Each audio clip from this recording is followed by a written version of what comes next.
জন্ম। আশা করছি সবাই খুব ভালো আছেন আর আমিও খুব ভালো আছি। আজকের ভিডিওতে জানবো বিস্কিটের খারাপ প্রভাবগুলি শিশুদের উপরে কি কি হতে পারে। বিস্কিট খাওয়া কি সত্যিই ভালো শিশুদের জন্য? তাছাড়া আপনারা কোন ধরনের বিস্কিট শিশুদের হাতে তুলে দিতে পারেন? তো এগুলো নিয়ে আজকের ভিডিওতে আমি আপনাদের সাথে কথা বলবো। বেশিরভাগ বিস্কিটে কিন্তু উচ্চ পরিমাণে চিনি থাকে, যা শিশুদের দাঁতের ক্ষতি করতে, ওজন বৃদ্ধিতে সাহায্য করে থাকে। তাছাড়া বিস্কিট যেহেতু প্রসেসিং ফুড, সেই জন্য কিছু রাসায়নিক দ্রব্য থাকে, যা শিশুর স্বাস্থ্যের জন্য কিন্তু একদমই ভালো না। তাহলে কি করা উচিত? শিশুদেরকে সবসময় পুষ্টিকর ও স্বাস্থ্যকর খাদ্য খাওয়ানো উচিত। এগুলো নিয়ে আজকে আমি আপনাদের সাথে বিস্তারিতভাবে আলোচনা করব। তো চলুন শুরু করা যাক। Let's get started. জানতে হবে বিস্কিট কি দিয়ে তৈরি হয়। বিস্কিট জেনারেলি তৈরি হয়ে থাকে ময়দা দিয়ে। ময়দা কিন্তু শরীরের জন্য খুবই ক্ষতিকারক একটি খাবার। তাছাড়া বিস্কিট যেহেতু প্রসেসিং ফুড, সেই জন্য কিছু এর মধ্যে রাসায়নিক দ্রব্য থাকে, যেগুলো স্বাস্থ্যের জন্য কিন্তু একদমই ভালো না। প্রথমে জেনে নেওয়া যাক বিস্কিটের খারাপ প্রভাবগুলি কি কি।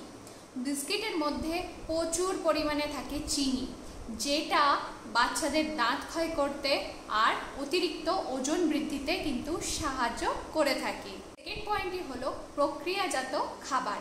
বিস্কিটকে প্রক্রিয়াজাত খাবার বলা হয়।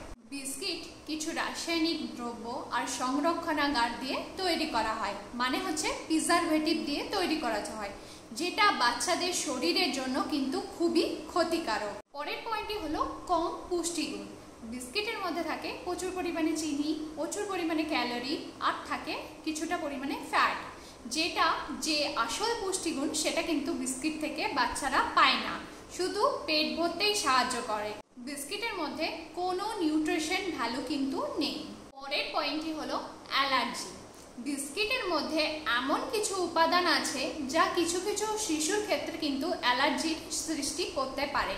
এর পয়েন্টটি হলো ক্ষুধা মন্যতা, মানে শিশুরা যদি বেশি পরিমাণে বিস্কিট খায়, তাহলে কিন্তু শিশুদের যে খিদে পাওয়া ব্যাপারটা সেটা আস্তে আস্তে কম হয়ে যায়, আর শিশুদের ডাইজেস্টিভ সিস্টেমে কিছু সমস্যা দেখা যায়, কারণ বিস্কিট তৈরি হয় ময়দা থেকে।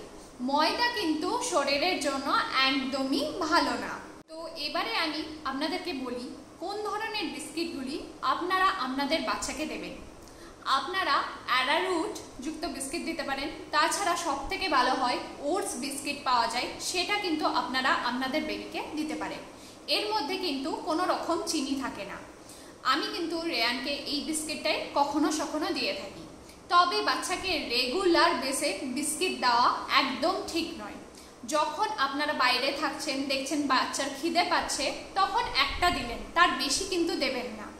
অনেক বাবা মাকেই আমি দেখেছি যে বাচ্চার খিদে পেয়েছে, বাচ্চার হাতে বিস্কিটের প্যাকেট ধরিয়ে দিচ্ছে। সেই বাবা মারাই কিন্তু বলে থাকেন যে আমার বাচ্চা কিন্তু একদম খেতে চায় না। খাবে কি করে? তাকে তো বিস্কিট দেওয়া হচ্ছে, সে বিস্কিট খাচ্ছে, আর বিস্কিটে যেহেতু প্রচুর পরিমাণে চিনি থাকে, ময়দা থাকে, সেই জন্য ডাইজেস্টিভ যে সিস্টেমটা হয় সেখানে অনেক রকমের সমস্যা দেখা যায়, মানে হজমের সমস্যা। সেই জন্য বাচ্চার খিদে হয় না, সেই থেকেই কিন্তু বাচ্চারা খেতে চায় না। বাচ্চার যদি খিদে পায়, তাহলে আপনারা অবশ্যই সেই সময় বিস্কিটের পরিবর্তে ড্রাই ফ্রুটস দিন, নাহলে ফল দিন। এর থেকে ভালো খাবার কিন্তু আর হয় না। সেই জন্য বাচ্চার হাতে যতটা পারবেন ততটা বিস্কিট না দেওয়াই ভালো। তো জেনে নিয়েছেন বিস্কিটের খারাপ প্রভাবগুলি শিশুর উপরে কি কি হতে পারে, কি কি সমস্যার সৃষ্টি করতে পারে। তো শিশুকে যদি বিস্কিট দেন, তাহলে আজ থেকেই কিন্তু বন্ধ করুন। তো চলুন আজকের ভিডিওটি আমি এখানেই এন্ড করব। যদি ভালো লাগে একটি লাইক দিতে ভুলবেন না, আর যদি মনে হয় ভিডিওটি হেল্পফুল, তাহলে বন্ধু ফ্যামিলির সাথে শেয়ার করতে ভুলবেন না। তো চলুন আজকের জন্য বাই। Thanks for watching.